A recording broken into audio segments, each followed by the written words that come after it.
நாம் இந்த நாட்களிலே தொடர்ந்து எபேசியருக்கு எழுதின நிருபத்தை நாம் படித்துக் கொண்டிருக்கிறோம். அதிலே சென்ற வாரத்திலே 4ஆம் அதிகாரம் 20ஆம் வசனம் வரைக்கும் பார்த்து விட்டோம். இனிமேல் 22ஆம் வசனத்திலிருந்து கீழே படியுங்கள். 21ஆம் வசனம். இயேசுவினிடத்தில் சத்தியத்தின்படியே நீங்கள் அவரிடத்தில் கேட்டறிந்து அவரால் போதிக்கப்பட்டீர்களே, அந்தபடி முந்தின நடக்கைக்குரிய மோசம் போக்கும் இச்சைகளாலே கெட்டு போகிற பழைய மனுஷனை நீங்கள் களைந்து போட்டு உங்கள் உள்ளத்திலே புதிதான ஆவியுள்ளவர்களாகி மெய்யான நீதியிலும் பரிசுத்தத்திலும் தேவனுடைய சாயலாக சிருஷ்டிக்கப்பட்ட புதிய மனுஷனை தரித்துக் கொள்ளுங்கள். இங்கே கர்த்தராய் இயேசு கிறிஸ்துவிடத்தில் நீங்கள் கேட்டும் அறிந்தும் அவரால் நீங்கள் போதிக்கப்பட்டும் இருக்கிறீர்களே என்று கூறுகிறார். ஆண்டவராய் இயேசு சத்தியத்தை சொல்லுகிறார், நமக்கு போதிக்கிறார். அவரை நாம் அறியக்கூடிய வாய்ப்பை உண்டாக்கி இருக்கிறார். ஆகையினால் தம் பிதாவாகிய தேவன் இயேசுநாதர் சத்தியத்தை கூட்டாமல் குறைக்காமல் அதை அப்படியே சொல்லுவார் என்று நம்பி இந்த உலகத்தில் அவரை அனுப்பி வைத்தார். இயேசுநாதர் இந்த உலகத்தில் இருக்கும் பொழுது கூட சொன்னார், நான் என் சுயமாய் ஒன்றும் பேசவில்லை, என் பிதாவானவர் என்ன சொல்லுகிறாரோ அதை நான் சொல்லுகிறேன். அப்படி சொல்லுபவராய் மட்டுமல்ல, அதன்படி செய்பவராய் அவர் காணப்பட்டார். வேதத்திலே இயேசுநாதர் 12வது வயதிலே ஆலயத்துக்கு சென்று ஆகமங்களை வாசித்து அங்கிருந்த ஆசாரியர்களோடு அளவளவாய் கொண்டிருந்தார் என்று பார்க்கிறோம். அதற்கு பிறகு அவருடைய வாழ்க்கையை பற்றி 30வது வயது என்று எழுதியிருக்கிறது, ஞானசானம் பெற்ற வயது. இந்த இடைப்பட்ட 18 ஆண்டு காலமாக என்ன செய்தார்? என்னென்ன சத்தியத்தை கேட்டாரோ அதை தன் வாழ்க்கையிலே கொண்டு வந்து அதை செய்ய முடியுமா முடியாதா என்று கண்டுபிடித்தார். தேவன் சொன்ன எல்லாவற்றையும் செய்ய முடியும் என்று அறிந்தபடியினால் 30வது வயதிலே தான் கேட்ட சத்தியத்தை, அறிந்த சத்தியத்தை, அனுபவித்த சத்தியத்தை மற்றவர்களுக்கு அறிவிக்க ஆரம்பித்தார். ஆகையினால் அன்பின் அப்போஸ்தலன் சொல்லுகிறார், தேவன் நமக்கு தந்த கற்பனைகள் பாரமானவைகள் அல்லவே. ஆகையினால் இயேசு சொன்ன பிரமாணங்கள் எல்லாம் பாரமான பிரமாணம் அல்ல, கடினமான பிரமாணம் அல்ல, செய்ய முடியாத பிரமாணம் அல்ல, எல்லாம் செய்யக்கூடிய பிரமாணமாக இருக்கிறது. இதைத்தான் அப்போஸ்தலனாகிய பவுல் எபேசியருக்கு ஞாபகப்படுத்துகிறார். இயேசு கிறிஸ்துவிடத்துள்ள சத்தியத்தின்படியே நீங்கள் அவரிடத்தில் கேட்டறிந்து அவரால் போதிக்கப்பட்டீர்களே.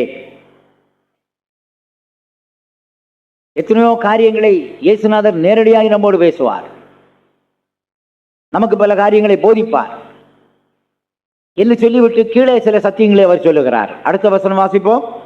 அந்தபடி முந்தின நடக்கைக்குரிய மோசம் போக்கும் இச்சைகளாலே கெட்டு போகிற பழைய மனுஷனை நீங்கள் களைந்து போட்டு. பழைய மனுஷனை களைந்து போட வேண்டுமா? வேதத்தில் எத்தனையோ மனுஷனை பற்றி பார்க்கிறோம். பழைய மனுஷன், புதிய மனுஷன், பூர்ண மனுஷன், பாவ மனுஷன் என்று சொல்லி பல மனுஷனை பற்றி பார்க்கிறோம். பழைய மனுஷன் யார், புதிய மனுஷன் யார் என்பதை நாம் விளங்கிக் கொள்வோமானால் அந்த பழைய மனுஷன் யார் என்பதை விளங்கிக் கொள்ளலாம். புதிய மனுஷன் கர்த்தராகிய இயேசு. அப்படியானால் பழைய மனுஷன் யார்? ஆதாம் தான் பழைய மனுஷன். 2ஆம் ஆதாம் புதிய மனுஷனானால் 1ஆம் ஆதாம் பழைய மனுஷன். அந்த பழைய மனுஷன் நமக்குள்ளே இருக்கிறானா? சிலர் சொல்லுவார்கள், ஆதாம் 930 ஆண்டிலே செத்து விட்டானே என்று. உண்மைதான். ஆனால் அவன் செத்து போனாலும் அந்த ஆதாமின் சுபாவம் இன்னும் நமக்குள்ளே சாவாமலே இருக்கிறது. ஆகையினால் நாம் பிறக்கும் பொழுது எந்த நிலையிலே பிறந்தோம்? சங்கீதக்காரன் சொன்னது போல, நான் துர்க்குணத்திலே உருவானேன், என் தாய் என்னை பாவத்திலே கர்ப்பம் தரித்தாள். ஆகையினால் பிரியமானவர்களே, நாம் பிறக்கும் பொழுதே அந்த பழைய மனுஷன் நமக்குள்ளே இருக்கிறான். ஆனால் இந்த பழைய மனுஷனை என்ன செய்ய வேண்டும் என்று பவுல் சொன்னார்? ரோமர் 6ஆம் அதிகாரம் 6ஆம் வசனம் படியுங்கள். நாம் இனி பாவத்துக்கு ஊழியம் செய்யாதபடிக்கு பாவ சரீரம் ஒழிந்து போகும் பொருட்டாக நம்முடைய பழைய மனுஷன் அவரோடு கூட சிலுவையில் அறையப்பட்டது என்று அறிந்திருக்கிறோம். நம்முடைய பழைய மனுஷன் அவரோடு கூட சிலுவையில் அறையப்பட்டது என்று அறிந்திருக்கிறீர்களே. அப்போஸ்தலனாகிய பவுல் சொல்கிறார், பழைய மனுஷனை எடுத்து சிலுவையில் அறைய வேண்டுமா? யாரோடு? இயேசுவோடு. அப்ப அந்த 1ஆம் ஆதாமை தூக்கி 2ஆம் ஆதாமோடு சிலுவையில் அறையணுமா? அப்படி அறையும் பொழுது என்ன நடக்கும்? இயேசுவோடு கூட சிலுவையில் அறைந்தால் என்ன நடக்கும்?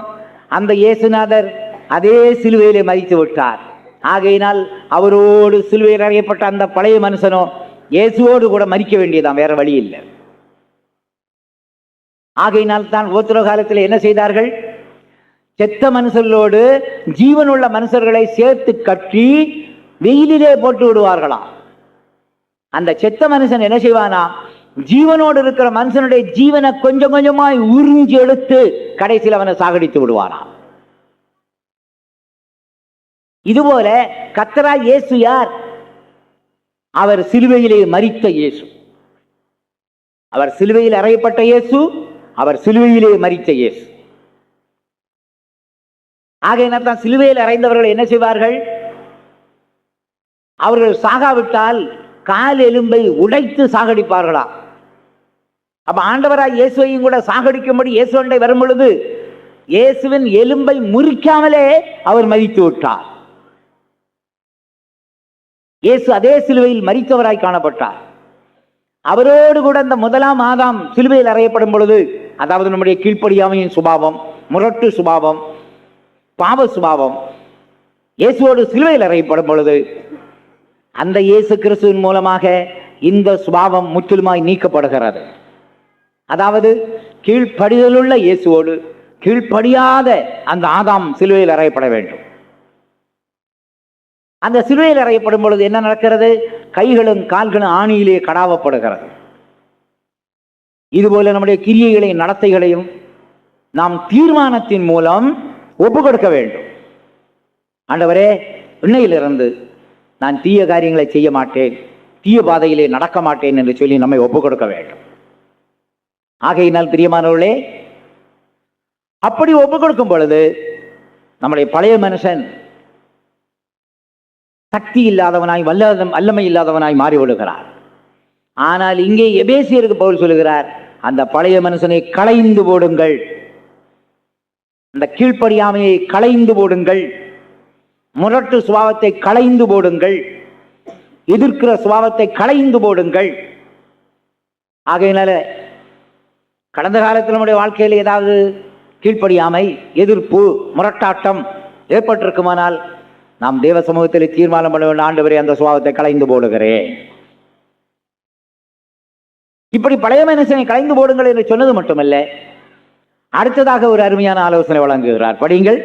உங்கள் உள்ளத்திலே புதிதான ஆவி உள்ளவர்களாகி மெய்யான நீதியிலும் பரிசுத்தத்திலும் தேவனுடைய சாயலாக சிருஷ்டிக்கப்பட்ட புதிய மனுஷனை தரித்துக் கொள்ளுங்கள். புதிய மனுஷனை தரிக்க வேண்டுமா? பவுல் அடிக்கடி இவைகளை களைந்து போடுங்கள், அவைகளை தரித்துக் கொள்ளுங்கள், களைந்து போடுங்கள், தரித்துக் கொள்ளுங்கள். எப்படி ஒரு வஸ்திரத்தை நாம், அழுக்கான வஸ்திரத்தை, கரைப்படைந்த வஸ்திரத்தை நாம் களைந்து விட்டு புதிய வஸ்திரத்தை தரிப்போம், அதுபோல பல இடங்களிலே அவர் எழுதி கொண்டே போகிறார். இங்கே களைய வேண்டியது பழைய மனுஷன், தரிக்க வேண்டியது புதிய மனுஷன். அந்த புதிய மனுஷன் எப்படி உண்டாக்கப்பட்டிருக்கிறான்? மெய்யான நீதியிலும் பரிசுத்தத்திலும் தேவனுடைய சாயலாக உண்டாக்கப்பட்டிருக்கிறான். இயேசு கிறிஸ்து அப்படித்தானே? இயேசு கிறிஸ்து மெய்யான நீதி உள்ளவர். அந்த இயேசுநாதருக்கு பட்சபாதமே கிடையாது. ஊழியத்தின் துவக்கத்தில் சொன்னார், காணாமல் போன இஸ்ரவேல் ஜனங்களுக்காக அனுப்பப்பட்டேன் என்று சொன்னார். ஆனால் ஊழியத்தின் முடிவிலே சொல்லிவிட்டார், தேவனுடைய ராஜ்யத்துக்கு ஏற்ற கனிகளை நீங்கள் கொடுக்காதபடியினால் அந்த கனி கொடுக்கிற ஜாதிக்கு தேவனுடைய ராஜ்யத்தை கொடுத்து விடுவேன் என்று சொன்னார். ஏனென்றால் இயேசு 33 வருஷம் இந்த உலகத்தில் ஜீவித்த நாட்களில் இஸ்ரவேலரை பார்க்கலும் யூதர்களை பார்க்கலும் இயேசுவை அதிகமாக விசுவாசித்ததும், இயேசுவை நேசித்ததும், இயேசுவை பின்பற்றினதும் புறஜாதிகள் என்று கண்டுபிடித்தார். சொந்த ஜனங்களாகிய இஸ்ரவேலர்கள் இயேசுநாதரை ஆண்டவர் என்று சொல்லவும் இல்லை, தேவனுடைய குமாரன் என்று ஒத்துக்கொள்ளவும் இல்லை. அதற்கு பதிலாய் பைத்தியக்காரன், எத்தன், பிசாசு பிடித்தவன், போஜன பிரியவன், தச்சனுடைய குமாரன், கல்லாதவன் என்றெல்லாம் சொன்னார்கள். ஆனால் புறஜாதிகள் வந்து இயேசுவிடத்தில் என்ன சொன்னார்கள்? ஆண்டவரே, ஆண்டவரே என்று அழைத்தார்கள். அதுவும் அந்த 100க்கு அதிபதியுடைய விசுவாசம் ஆண்டவருடைய இருதயத்தை தொட்டு விட்டது. ஆண்டவரே, நீர் ஒரு வார்த்தை சொல்லும், அப்பொழுது என் வேலைக்காரன் சொஸ்தமாவான். இயேசுநாதர் சொன்னார், இஸ்ரவேலருக்குள்ள நான் இப்பேற்பட்ட விசுவாசத்தை காணவே இல்லை. கானானிய ஸ்திரீயுடைய விசுவாசம் இயேசுவை தொட்டு விட்டது. அவளை நாயேன்னு சொல்லியும் கூட, மெய்தான் ஆண்டவரே, நாங்கள் நாய்கள் தான், ஆனால் எஜமானுடைய மேசையில் இருந்து துணிக்கைகளை நாய்க்குட்டிகள் தின்னுவேன்னு சொன்னார். அந்த வார்த்தை இயேசுவின் இருதயத்தை தொட்டது.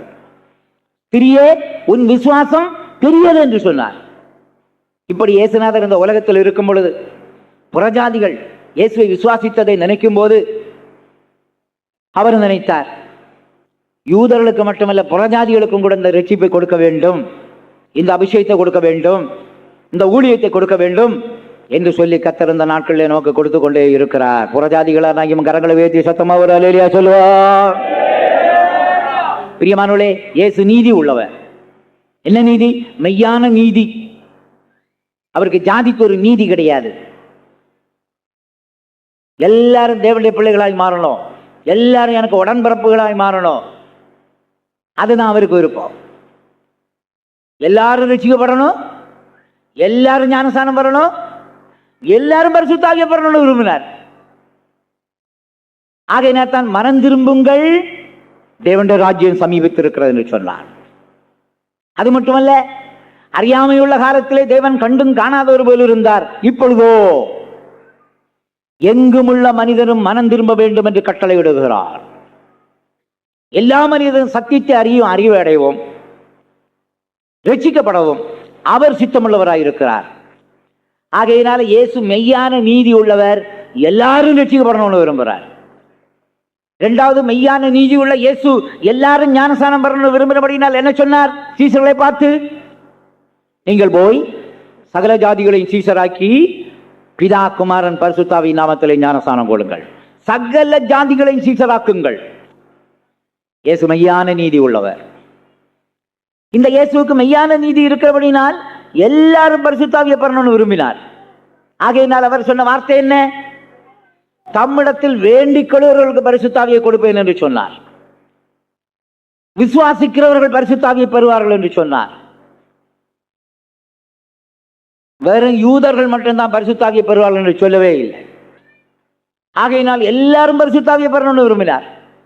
இயேசு மெய்யான நீதி உள்ளவர், இயேசு பரிசுத்தம் உள்ளவர். இயேசுவின் பரிசுத்தத்தை நாம் நினைத்தார், சிந்தையிலும் பரிசுத்தர், பார்வையிலும் பரிசுத்தர், கேள்வியிலும் பரிசுத்தர், பேச்சிலும் பரிசுத்தர், விருப்பங்களிலும் பரிசுத்தர், கிரியையிலும் நடத்தையிலும் பரிசுத்தர். அதுதான் புதிய மனுஷன். அது மட்டுமல்ல, அந்த புதிய மனுஷன் தேவனுடைய சாயலாய் இருக்கிறார். ஆகையினால் தான் பிதாவை எங்களுக்கு காண்பியும் என்று சொன்ன நேரத்தில் இயேசுநாதர் சொன்னார், என்னை காண்கிறவன் யாரை காண்கிறான்? பிதாவை காண. ஏன்னா அதே தேவ சாயல் இயேசுவிடத்தில் இருந்தது.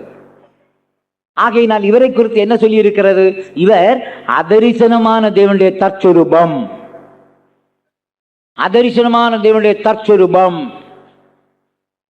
ஆனால் ஒரு குழந்தை பிறந்த உடனே எல்லாரும் கமெண்ட் பண்ணுவாங்க. சிலர் சொல்லுவாங்க அம்மா போல இருக்கு, சிலர் அப்பா போல இருக்கு, சிலர் தாத்தா போல இருக்கு, சிலர் பாட்டி போல இருக்கு. ஆனால் இயேசுநாதரை பார்த்தா யாரை போல இருந்து? யோசேப்பின் சாயலும் இல்லை, மரியாளும் சாயலும் இல்லை, பிதாவாகிய தேவனுடைய சாயலாகவே இருந்தது. ஆகையினால் என்னை காண்கிறவன் யாரை காண்கிறான்? பிதாவை காண்கிறான். அதுக்கு அர்த்தம் என்ன? அந்த பிதா மன்னிக்கிறது போல நான் மன்னிக்கிறேன், அந்த பிதா கொடுக்கிறது போல நானும் கொடுக்கிறேன், அந்த பிதா பரிசுத்தராயிருக்கிற போல நானும் பரிசுத்தராயிருக்கிறேன், அந்த பிதா அன்பு கூறுவது போல நானும் அன்பு கூறுகிறேன். ஆகையினால புதிய மனுஷன் மெய்யான நீதி உள்ளவராய், பரிசுத்தம் உள்ளவராய், தேவனுடைய சாயல் உள்ளவராய் இருந்தார். ஆதாம் பாருங்க, தேவனுடைய சாயலின்படி, தேவனுடைய ரூபத்தின்படி ஆதாம் உண்டாக்கப்பட்டான். ஆனா பாவம் செய்த பிறகு ஆதாம் பிள்ளைகளை பெற்றெடுத்தானே, அந்த பிள்ளைகள் யாருடைய சாயலில் இருந்தன? ஆதியாகமம் 5ஆம் அதிகாரத்தில் சொல்லி இருக்கிறது, ஆதாம் தன்னுடைய சாயலின்படி தன்னுடைய ரூபத்தின்படி பிள்ளைகளை பெற்றெடுத்தாள். படிங்க அந்த வசனம்.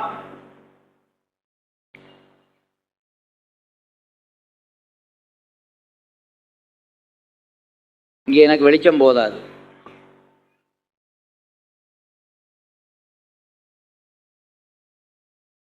5:3 நீ ரொம்ப நேரம் தேடிட்டு உட்காருங்க. ஆதாம் 130 வயதான போது தன் சாயலாக தன் ரூபத்தின்படியே ஒரு குமாரனை பெற்று அவனுக்கு தன்னுடைய சாயலின்படி தன்னுடைய ரூபத்தின்படி குமாரனை பெற்றான். இப்ப தேவ சாயலும் போச்சு, தேவ ரூபமும் போச்சு. ஆனா நாம் எல்லாரும் பிறக்கும் பொழுது நம்முடைய அப்பா சாயல்லையோ, அம்மா சாயல்லையோ, அண்ணன் சாயல்லையோ, பாட்டி சாயல்லையோ, தாத்தா சாயல்லையோ பிறந்திருப்போம். கவலைப்படாதீங்க. என்னைக்கு நீங்க பரிசுத்தாய் பெற்றீங்களோ அண்டையிலிருந்து நீங்கள் யாருடைய சாயலாய் மாற்றப்படுகிறீர்கள்? தேவ சாயலாய் மாற்றப்படுகிறீர்கள். கரங்களை வைத்து ஒரு அல்லேலூயா சொல்லுவா. மெய்யான நீதியிலும் பரிசுத்தத்திலும் தேவ சாயலிலும் இருக்கிற அந்த புதிய மனிதனை தரித்துக் கொள்ளுங்கள். ஆகையினால் இப்பொழுது நாம் தரிக்க வேண்டியது புதிய மனுஷன். இப்படி புதிய மனுஷனை தரித்துக் கொண்டவர்களாய் அந்தியோகியாவில் உள்ள சீசர்கள் இருந்தபடியினால் அவர்களுக்கு என்ன பெயரிட்டார்கள்? கிறிஸ்தவர்கள்.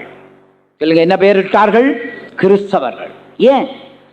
அந்த கிறிஸ்துவ போல பேசுறாங்க, கிறிஸ்துவ போல நடக்கிறாங்க, கிறிஸ்துவ போல உடுக்கிறாங்க. நடை, உடை, பாவனை. ஆகையினால் அவர்களுக்கு வித்தியாசமே தெரியல. ஆகையினால் எல்லாரும் சேர்ந்து ஒரு பேர் வச்சாங்க. அந்த சீசர்களுக்கு என்ன பேரு? கிறிஸ்தவர்கள். ஏனென்றால் கிறிஸ்துவை போல அவர்கள் நடந்து கொண்டே இருந்தார்கள், பேசினார்கள், உடுத்தார்கள். இதுபோல நம்மை காண்கிறவர்கள் கிறிஸ்துவை காணும்படியாய் நாம் நம்மை ஒப்புக் கொடுக்க வேண்டும். அதற்கு மெய்யான நீதி, பரிசுத்தம், தேவசாயல் நமக்குள்ளே வர வேண்டும். தொடர்ந்து கீழே படியுங்கள். அடுத்த வசனம். அன்றியும் நாம் ஒருவருக்கொருவர் அவயவங்களாய் இருக்கிறபடியால் பொய்யை களைந்து அவனவன் பிறனுடனே மெய்யை பேச கடவன். பொய்யை களைந்து மெய்யை பேச கடவன். இந்த உலகத்தில் சிலர் பொய் பேசுறதுக்கே பிறந்திருக்காங்க.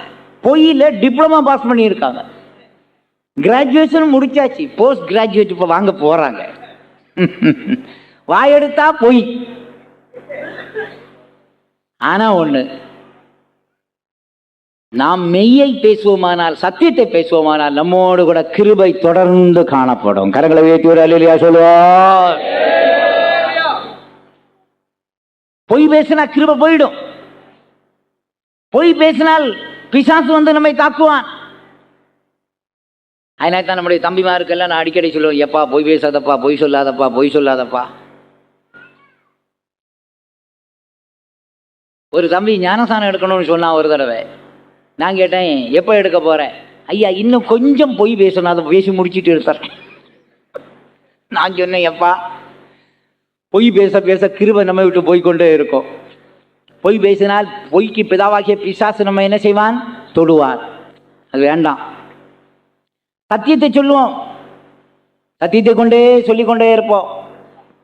ஏன்னா வேதம் சொல்லுது, கிருபையும் சத்தியமும் ஒன்றை ஒன்று என்ன செய்யும்? சந்திக்கும்.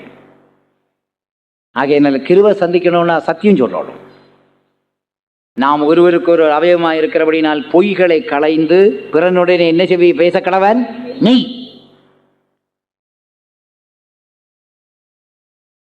இயேசுநாதர் ஒரு வியாக்கியானம் கொடுத்தார். பிசாசு பொய்யனாய் இருக்க காரணம் அவன் தன் சொந்தத்திலிருந்து எடுத்து பேசுகிறான். அதனால யாராவது சொந்தத்திலிருந்து எடுத்து பேசினா பொய் வந்துடும். மெய் எது? சத்தியம் எது? இயேசு கிறிஸ்து சொன்னார், உமது வசனமே சத்தியம்.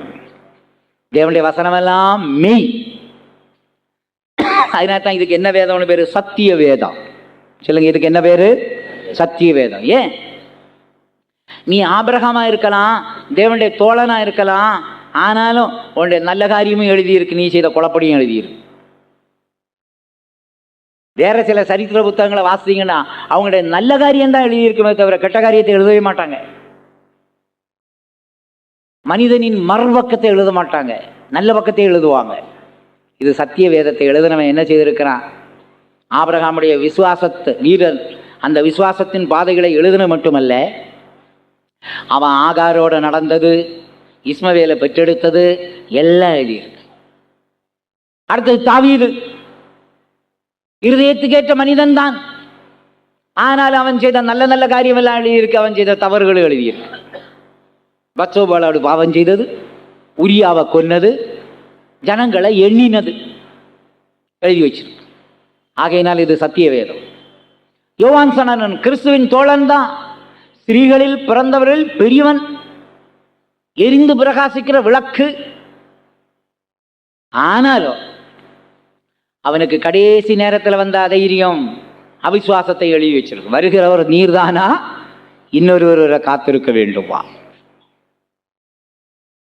ஆகையினால் பிரியமானவர்களே, இது சத்திய வேதம். இயேசு சொல்கிறார், உமது வசனமே சத்தியம். அவ பிறனுடனே மெய்யை பேச கடவோம், சத்தியத்தை பேசணும். அதனால்தான் அடிக்கடி நாங்கள் ஆலோசனை கொடுக்கறது, நாவல் புஸ்தகம், கதை புஸ்தகம், சினிமா எல்லாம் பார்க்காதீங்க. ஏன்னா நாவல் புஸ்தகம் எல்லாம் பொய் தான், கதை புஸ்தகம் எல்லாம் பொய் தான், சினிமாவில் வர்றதெல்லாம் பொய் தான். அப்படியே போயிட்டே இருப்பாங்க. திடீர்னு வந்து ஒருத்தன் குதிப்பான். எங்கேருந்து குதிச்சான்?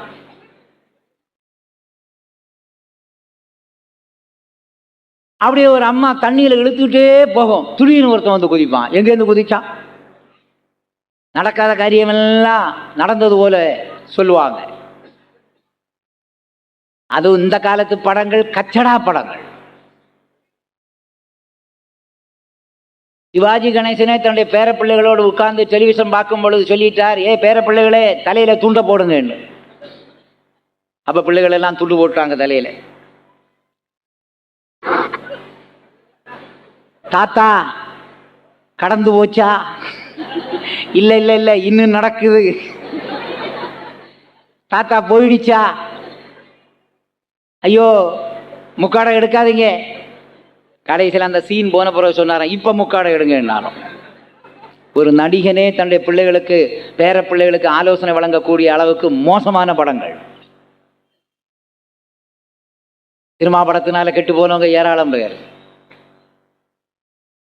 அநேக நேரங்களிலே கொலைகளும் கொள்ளைகளும் கற்பழிப்புகளும் நடக்கிறது. எப்படி இந்த காரியங்களை கற்றுக்கொண்டீர்கள் என்று கேட்டால் அவர்கள் சொல்லுகிற காரியம், சினிமாவின் மூலமாகத்தான் கற்றுக்கொண்டோம். ஆனால் பிரியமானவர்களே, இதுவரைக்கும் இந்த வேத புஸ்தகத்தை படித்து நான் கெட்டு போனேன்னு இதுவரைக்கும் யாரும் சொன்னதே கிடையாது. நீங்கள் எல்லாரும் சாட்சி சொல்லுங்க, இந்த வேத வசனத்தின் மூலம் உங்களுக்கு விசுவாசம் உண்டானதா? கிருபை உண்டானதா? பரிசுத்தம் உண்டானதா? ஜீவன் உண்டானதா? நம்பிக்கை உண்டானதா? உமது வசனமே சத்தியம்.